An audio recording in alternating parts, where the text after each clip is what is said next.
Hello, everybody. It is Thursday in Pittsburgh, Pennsylvania. My name is Adam Bittner, assistant sports editor for multimedia at the Pittsburgh Post-Gazette, joined for our weekly chat with Post-Gazette sports columnist Jason Mackey. Jason, we had a busy week of news last week between the hiring of Dan Muse as Penguins coach and the Aaron Rodgers news officially going down. So you ended up live streaming with Paul Zeiss, doing a video with Matt Venzel. So we were not in the same spot last week, but it's good to be with you to tackle all this stuff this week. Yeah, absolutely, man. Busy time in Pittsburgh sports. How about that? Dan Muse introduction, U.S. Open, Aaron Rodgers. I love it. I love it.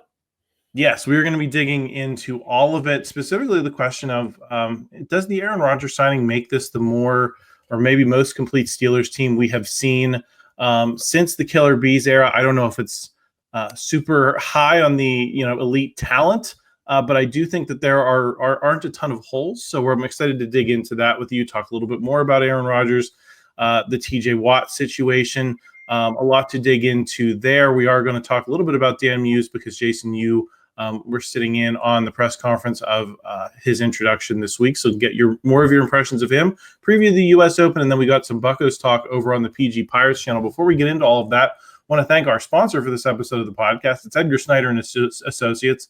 Law firms come and go, but what law firm has been here in Western PA fighting for injury victims for more than 40 years? It's Edgar Snyder and Associates. What law firm has a staff of over 130 people who live and work here? It's Edgar Snyder and Associates. Law firms come and go, but Edgar Snyder is a name you can always trust. So remember, there's never a fee unless they get money for you. If you've been hurt in an accident, call them at 1-800-94-EDGAR or visit edgarsnyder.com. They're available 24/7. Okay, Jason, let's dig into this team a little bit.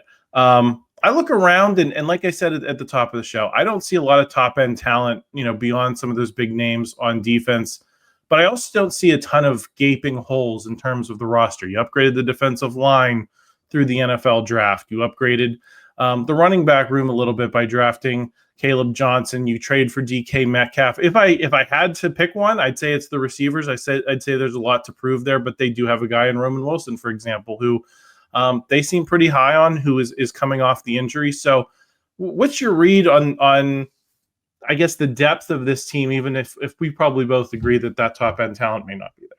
Yeah, I mean, I think we're talking about two different things. The starters, I'm by and large okay with. The depth, I think, is a problem. I don't think they're deep enough. And you bring up wide receivers. I think that's a perfect place to start. Their starters are fine. Their depth is not. They do need to add a second wide receiver. That's where the conversation around the Steelers should turn right now. How are they going to fill out that wide receivers room? I believe in Calvin Austin III. I believe in Roman Wilson, but I believe in them as depth options, third and fourth guys. I don't want them as my number two. I don't think there's enough there. I like what the offensive line has done. I mean, moving Broderick Jones to the left side, Fautanu coming back on the right, great. But if you have one or two injuries, I don't feel great about the entire situation. I do think their running backs have improved. That might be the area that I look to, what has changed the most since last year. I like what they're looking at. I just, if we're talking specifically offense, Adam, I'm sure we'll pivot over to the defensive side. I just don't think they're deep enough. That being said, do I think this is a better team than last year? I do. Not a ton better. I could see them topping out at 11 wins. I think they do win a playoff game. And they're certainly more interesting, as I wrote about the other day, because of Aaron Rodgers. I don't think there's enough collective depth there, if I'm articulating it right. The overall roster is not strong enough. Yeah, I did see your column the other day, and that kind of inspired me a little bit for this topic. Do you want to dig into that a little bit more about what is most interesting to you beyond, I think, the obvious of Aaron Rodgers being, this four-time MVP coming in, maybe the best quarterback to ever wear a Steelers uniform, even though he may not be that guy today. DK Metcalf, obviously a huge un-Steelers-like trade in the offseason. Are there other storylines you're looking at and saying this is creating intrigue for me that maybe hasn't been there the last couple of years when we get into this 9-8, 10-7, and it feels kind of like you're running back the same thing year after year? Well, Adam, I mean, you and I are going to watch anyway. People watching this podcast, listening to this podcast, they're gonna watch anyway. What I think is funny or ironic or interesting or whatever is the amount of national attention they're getting. Like, we're still looking at the Steelers and we're like, 10-7, 9-8. They're really not a threat to unseat the Ravens or the Bills or the Chiefs or anything like that.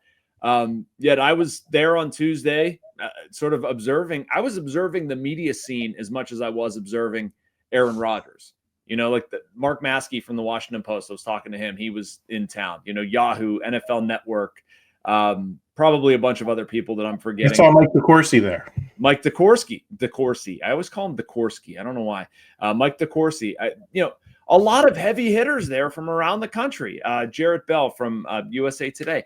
Like, they are the story of the NFL. There are dudes walking around with like boxes strapped to their shoulders because it's, a giant audio thing that you're holding a stick over a scrum.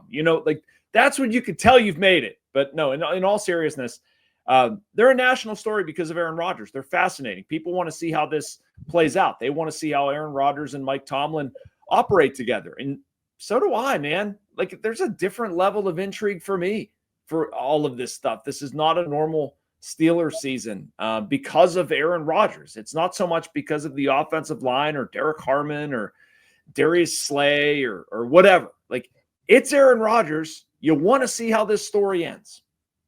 Well, speaking of Aaron Rodgers, Jason, I think part of the reason you can make the argument that they're a little bit more complete is that a lot of people have a lot of hope that he's the best guy that they have probably had in that position since the Ben Roethlisberger injury. I think if you could go back and take 2019 Ben before the injury, you'd do that. But after the injury, Ben was not that good for a period of years. Then you go into Kenny Pickett, Mitch Trubisky, Russell Wilson, Justin Fields. I guess where in that hierarchy of Ben to the guys they had last year do you put Aaron Rodgers at age 41? I've said from the beginning, personally, I would have brought Russell Wilson back. The way he was able to connect on those moon balls for a good chunk of last season was a downfield passing element that they had not had for some period of time. I think some people will argue that Aaron Rodgers can do that and he can use the middle of the field better than Russ did. So where do you put Aaron Rodgers on that continuum? On that continuum, probably the best since post-injury Ben. I think we saw some flashes post-injury Ben of like vintage Ben. I'm taking him over Fields, Wilson, Pickett, Trubisky, maybe the end of Mason in 2023. I don't know. I don't know if that was real. I don't know if we're going to see that again. I also don't think we've seen enough. Like, that's a stupid thing for me to say that, like, I've seen this much, and so it looks like this. Like, no, I saw Aaron Rodgers throw a couple passes in shorts and, not in a helmet. Like, we don't know. I'd be lying to you if I said I know. We need to see more. We need to see team stuff. We need to see him, in pads, operating in a game. I'll say this, though, Adam. I was making the joke about watching the media the other day. I spent a lot of time watching Rodgers, too, and trying to glean what I could from watching him. He moves a lot better than I thought he would at 41. He might have lost something, but he didn't lose everything. There's still a lot on that ball. It's coming out hot. It comes out obviously differently than Skylar Thompson or Will Howard or Mason Rudolph, and differently than it did with Justin Fields and Russell Wilson last year. Does that mean he's a really good quarterback when they put the pads on? I don't know. But I know that looking at Aaron Rodgers right now, he doesn't look like some broken down has-been. It looks like there could still be something there. Well, I think for me, it's going to be a matter of what do they let him do within this offense? If it's a repeat of the risk-averse offense you were running with Justin Fields and Russell Wilson for big chunks of time, I don't know if you're going to be able to take advantage of that zip that he still has on the ball that you mentioned. I don't think they could. I mean, they did it. I mean, Russell Wilson's a guy who is probably got a really good chance to end up in the Hall of Fame, and they didn't let him do it. So, and they didn't let Ben do it for chunks of time. Ben didn't have a certain level. Ben went out and did it anyway. Don't you think? Yeah, but I think those are still two different things about like what is the real impact that you can hope for. Because a lot of times it was like they were just kind of taking half of the game off and then letting Ben rescue them at the end, late in his career. I mean, you're not wrong. I just hope that Aaron Rodgers looks at this and be like, I'm coming here. I'm doing what I want. If I think this is the right way to do things, or And like Ben had this toward the end, like he knew what they should do. And he has a platform to say it, and he should. And I hope Aaron Rodgers does that. I think Russell Wilson, and I made a face, not at like what you were saying, just at the idea of like, I didn't want Russell Wilson around here again. Like the whole people pleasing, fake positivity. It started to grind on me. I'm sure it did for other people. I like that Aaron Rodgers is going to be like, screw it. I'm doing what I think is necessary to win. And I think there's going to be enough of an understanding with him and Mike Tomlin, Arthur Smith.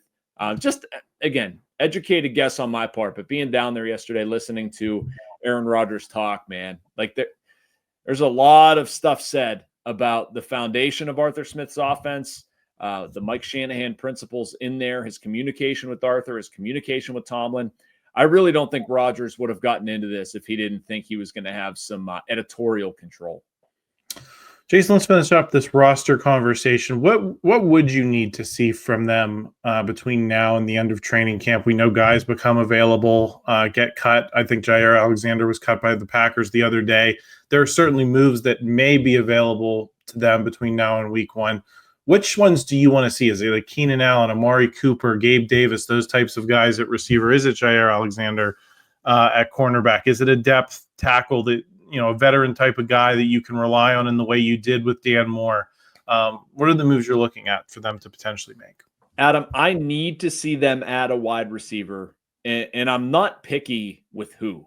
Allen would probably be my preference. I'd be fine with Gabe Davis. I'd be fine with Allen Lazard. Tyler Boyd intrigues me as well. I wouldn't hate that.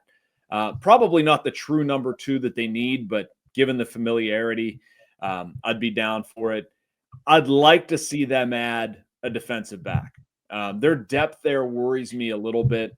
I like Slay. I like Thornhill. I like Eccles. I like the moves that they made this offseason to improve that group. But sort of like I was talking about at the beginning, the overall roster depth, I wish they had more. I worry about, what happens to Joey Porter Jr.? Like, what do we expect Corey Trice Jr. to show up there and just, not have some sort of drop off? I think there's going to be. You play the Bengals twice. You have some other really good passing offenses. I just worry about the depth in the defensive secondary. So I'd like to see that. I need to see a receiver. What about you? They love Corey Trice, though. That's the only thing I'd say about that. They believe in that guy. They can love whatever they want. I want a defensive back. They believe in that guy. I'd say I like Allen as well. I think he could add they haven't had what I would call a third down receiver since Juju Smith-Schuster left. A guy who's going to stick his nose where it needs to go to convert on third down. May not put up the flashiest stats at this stage of his career, but he's always been kind of a high possession, high volume guy, that can get into those sticky places. They have not had that guy. I don't have a lot of faith that Roman Wilson or Calvin Austin or Robert Woods is going to be that guy. And we know what DK Metcalf is. He's a downfield threat. I think Keenan Allen's the guy of those available that I like the most. If they can get him in here at a reasonable price. Jason, the other big headline of the week, obviously, is the TJ Watt situation. He is holding out from minicamp.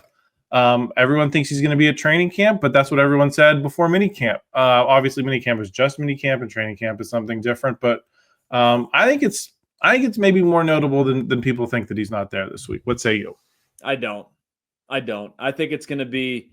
I think they're going to get this done. I don't agree with it. I don't like it. But I think they're going to get it done, and I think we're going to look back on this as a blip. TJ has said what he thinks about this situation. The Steelers have said what they think about this situation. They're both obviously aware of the money that it would take to get this done. I don't think both sides would continue saying this, and we would just hear nothing to the contrary if there was going to be an issue. Like, they're going to pay TJ Watt a lot of money, probably too much money, and I think Omar is going to have to get creative to get him here. So, no, I don't think it's that big a deal to not have him here now. I mean, would anybody feel better if he was, like, jogging on the sidelines because he was holding in? Like, what does that change? What does that change? If the end goal is for him to sign, which, again, I disagree with. I think you probably disagree with it. I would not do another contract with TJ for $40 million. If he wanted to sign for less, great.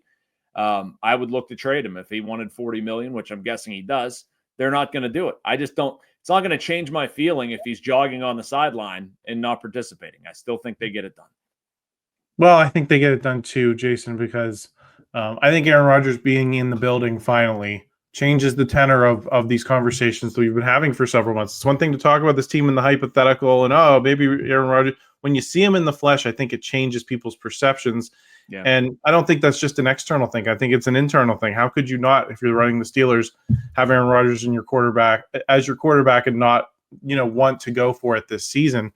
And that means keeping, one of the few elite talents you do have relatively happy. So I agree with you. I think if you're looking toward 2026, trading TJ Watt's probably the thing to do, but that does not seem like the direction they really want to take this, even though they could franchise tag him, Jason. I know. That's always out there as an option. It is, but they're not going to do it. They're not going to do it, Adam. They're going to feel like, oh, he's a one-helmet guy. We have to do right by the player. TJ Watt, he's a Steelers legend. I wouldn't. I would explore a trade. I'd see what you can get back. If it doesn't make sense, and it might not, people might not want to give up something. I understand that. I just would not incur the risk of signing a 31-year-old player with an injury history to a $40 million contract. That doesn't work out. We will continue to monitor that situation, Jason. I'm excited to get to the other side of this break because we're going to get your thoughts on Dan Muse, his introduction. How is he changing the aura for the Penguins up in Cranberry, and then eventually at PPG Paints Arena? We're also going to get Jason's thoughts on the U.S. Open. I'm not a golf guy, but you can listen to Jason's thoughts on the golf on the other side of this break. Before we get to that, just want to thank a couple more sponsors. Start with UFC Gym. Looking for a way to challenge your body and shape in your mind? Step into something more than just a workout. Welcome to the brand new Brazilian Jiu-Jitsu Academy at UFC Gym. Here, it's not just about training. It's about living the values of honor, discipline, and respect. Whether you're a total beginner or leveling up your skills, you'll be guided through a structured program led by a third-degree black belt that builds confidence, strength, and flexibility, and real technique. Head down to UFC Gym at the Waterfront or Market Square to learn about their exclusive 3-month introductory package today. We also want to send along a message from our friends in Bradenton, Florida. Embrace the laid-back charm of island life while sinking your toes in the sand and discovering real, authentic Florida in the Bradenton area. Unspoiled beauty and pristine beaches, a vibrant waterfront downtown energized by local arts and culture, fresh Floridian cuisine with a flourish of rich history, and friendly locals ready to welcome you to this preserved paradise on Florida's Gulf Coast. Plan your visit today at BradentonGulfIslands.com. We are back on our weekly chat with Jason Mackey. Jason, Dan Muse was introduced as Penguins coach on Wednesday. You've had a week to learn about him. He was something of an enigma when the move was announced for a lot of people who aren't, deeply in hockey circles. What have you learned about him in the last week? What did you learn about him on Wednesday? And how does that inform your view of this team moving forward? Yeah, so I think the perception of Dan Muse is he's this I don't know. I could be reading the room completely wrong. Just this assistant who's done a couple things and was maybe hanging around. No, we got an opportunity. What I've learned about Dan Muse in a week is that there's a lot more there beneath the surface. A lot of motivation, I wrote about this today, a lot of love of the work, how much he values development, the simple things of building a relationship with a player, learning what that player does not do well, learning how to connect with that player, learning how to teach that player, and then seeing that player apply those skills on the other side, how much he genuinely cares about that. He's got a really weird background too. He grew up, his mom's from Alabama, and Matt Venzel is going to get into this on Sunday. I don't want to spoil Matt's story, but just a thumbnail thing. His mom's from Alabama and how he was attracted to hockey, and he wound up playing street hockey in Alabama because his dad was from Boston. He's the one that got him into hockey. They moved out to California. There was no ice out there, so more street hockey. Just very, very odd things. He was a teacher. His wife is a teacher, but he became a teacher because he liked the classroom instruction through college, somehow talked his way into getting a job as a history teacher, had a criminal justice background, was going to become a lawyer. There's a lot of stuff that points to this guy's able to take information that he might not necessarily know, somehow relate to another human being and get them to learn and process that information. And I want to sort of distill that or switch gears with that to the Penguins and what they need from somebody. That's exactly what they need. on a micro scale, on a macro scale. They need to be able to take players they're not so good at something and help them get better at that. They need to take a team that's not so good at certain things and learn and apply those skills and get better. So I like Dan Muse a lot, man. There's not flash. Like he didn't win the press conference. He didn't sit up there and bang the table and say a bunch of stuff. They're like, oh my God, I got to tweet that. No, the dude is a former Division III athlete, just like yours truly. I stunk. He stunk. But you know what? That taught me, my experience playing baseball and growing up that way, that you love what you do. You love the game. You care about it. I am not the most talented writer, columnist, journalist, anything like that, but I will work. And that taught me that. Division III sports taught me that. Dan Muse, I think, comes from the same background. Might not have the sexiest, aura or, way of presenting things, but he loves the work. And I'll be curious to see where that goes with the Penguins. I don't know, Jason. For a guy who topped out in CYM hoops, Division III is pretty good. I'm impressed. Well, you're comparing yourself to Division I, NHL level, like all these high level things, man. I was nothing. He was nothing. Well, I won't diminish you that way, Jason. I think that was pretty cool. Your baseball career at Westminster, but let's talk a little bit about how this might inform some of the moves you'd like to see from the Penguins this summer. And I don't think I'm necessarily talking about, can you get rid of Tristan Jarry? Can you unload the Erik Karlsson contract? I think those are the big things that we've been talking about for months, going well back into the season as priorities for Kyle Dubas. I'm thinking more of maybe those names when they sign a guy, you're like, who? Then at some point in November, you're like, I love this guy. How was seeing what Dan Muse is about? How does that inform what you'd like to see Kyle Dubas do when you get to free agency in that part of the season? So I like the way you put that, Adam, because I think you're going to see a lot of Kyle Dubas moves that maybe not necessarily like, who's this guy? But I don't think they're going to target flash as much as the Penguins maybe have in the past. Like the Penguins' DNA for a long time has been star power, right? Like as long as we've been alive, the Penguins have had basically the best offensive player in hockey, one of the best offensive players in hockey. Like it's woven in their DNA. And I don't think Dan Muse is out to tamp that down. But I think Dan Muse does realize, and he was talking about this with the idea of activating his defense, how to behave in the neutral zone. Like he didn't get into a lot of hockey nitty gritty stuff, but he did talk kind of generally about things that, we need to involve our offense into the play, but involve our defense into the play. But like there's a specific way to do that, a responsible way to do that. He sort of hinted a lot at having players who are two-way play. I don't think we're going to see a lot of guys that can only score. They're going to have to play at both ends of the rink. They're going to have to be defensively responsible. Both he and Kyle Dubas talked today about what a project, an ongoing project it is for them to remake their defense. And I do think that's going to govern something. Like I know you said not necessarily the Karlsson trade, but Erik Karlsson does not fit, I think, the style of hockey that Dan Muse is going to try to play here. He didn't fit the style of hockey that Mike Sullivan wanted to play either. But I think this change really should spur a move on that end and just an overall remake of what they do on defense. Jason, we are now going to get into the golf. So you'll have to guide me through it a little bit. I can tell you Rory McIlroy won the Masters. Scotty Scheffler's coming off the win at the PGA. Jason, how's that shaping your view of what might happen at Oakmont this week?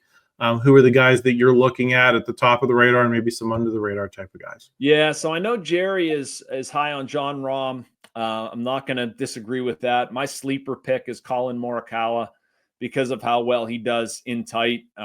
The irons, I should say precision with his irons. But I mean, you also have to like some guys that are big and long off the tee. That's going to matter at Oakmont. There's a 300-yard par 3, Adam. I know you're not a big golf guy, but like you understand how insane that is, right? I think I could do it in 12, Jason. You could do it in 12. But I guess I say all that to say too, I'm taking Scotty Scheffler. I can't go away from Scheffler right now. He's the best golfer on the planet. He's dialed in. He's been incredible. I want to see Rory have sort of a comeback. He wins the Masters. He was the story of golf early in the year, and then he wins the Masters. And, we talked about this yesterday at Oakmont. has had trouble sort of mustering that same sort of fight or concentration. I guess I get it, but somebody who isn't having problems with that right now is Scotty Scheffler. And he's been locked in. We haven't really gotten a true test of him at Oakmont. The only other time he played here, I believe he bombed. Competitive rounds at Oakmont have been few and far between for him. So, I mean, he's who I expect. If Jerry tells me John Rahm is going to be in it, I'm going to listen to Jerry. Morikawa is my sleeper pick. I'd kind of like to see Jordan Spieth complete the career Grand Slam just for the overall sake of the story.